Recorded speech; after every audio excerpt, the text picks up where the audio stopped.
Hey guys, it's This Guy Music here, and welcome to Forsaken News. This is the first video in Forsaken News, so let's get straight into it. First of all, the banner for the official account for Forsaken on Twitter has changed from an image of the Chance plushie to an image featuring teeth and a graze of purple and red. Most people think it will be an icon for the Noli update. However, this is just a theory, so it may or may not be true. If you also think this will be a thumbnail for the Noli update, let me know in the comments. Second of all, a song by the name of Vool was uploaded to the Forsaken Sound team on Spotify. It is basically a chiptune soundtrack and has a cover which I am pretty sure is generated by AI. Just have a listen.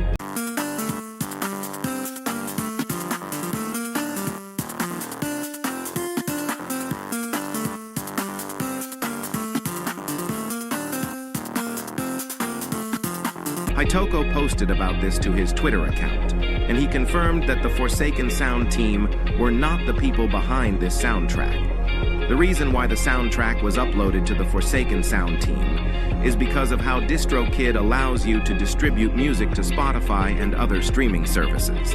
Hitoko also said this on Twitter. I don't really know the full context of the situation as Ego handled it, just know it wasn't us. We're never gonna stoop so low as to use AI to remove the creative medium. That would literally be removing a key component of Forsaken. Third of all, we have news about John Doe and 1.1.111 getting a buff. We're gonna start off with 1111X1's news first. First of all, the RTR speed is now capped at speed 1 instead of speed 3. Second of all, mass infections end lag is buffed by 65 seconds.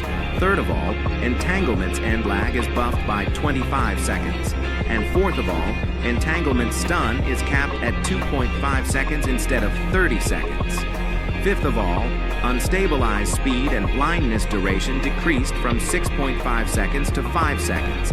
And sixth of all, unstabilized aura read duration increased from 5 seconds to 7 seconds. Now let's get into the news for John Doe. First of all, a bug where John Doe's abilities are disabled for longer than it should after placing a digital footprint has been fixed. Second of all, players can no longer stand in front of John Doe to avoid damage from corrupt energy, as the gap between John Doe and his first spike has been removed. Third of all, the delay between spike summons decreased from 0.075 seconds to 0.055 seconds. Fourth of all, the end lag of corrupt energy is now lowered by 0.4 seconds. Fifth of all, the speed 1 for corrupt energy hits has been lowered from 7 seconds to 5 seconds. And sixth of all, John Doe now gets aura reading on a survivor he hits with corrupt energy for 2.5 seconds. There is also footage of these buffs, which I will show you in this video.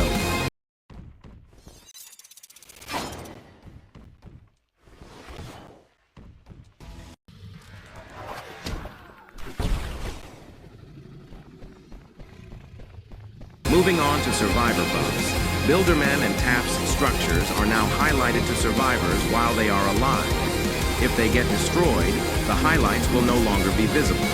Another buff for a survivor is for 007N7, where his clone is now highlighted to himself while it is still alive. Fourth of all, we have some sad news for Jason.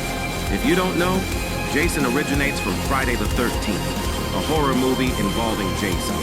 If you go to the page Jason Skins on the Forsaken Wiki, which I will put in the description, and go to section Milestone Skins, you will realize that the subsections for Jason's milestone skins say Jason's milestones will receive changes to avoid copyright. I know there are a lot of Jason mains out there and don't want him to get removed, but copyright exists and the developers are trying to avoid it. He will be replaced with the Slasher, which is the redesign for Jason. Most people think that the Slasher will be a Bacon Hair due to the fact that his torso has a motorcycle t-shirt on it, which is something Bacon Hairs wear. Anyways, that is all for this video, so be sure to like, comment, and subscribe to the channel. Thank you for watching.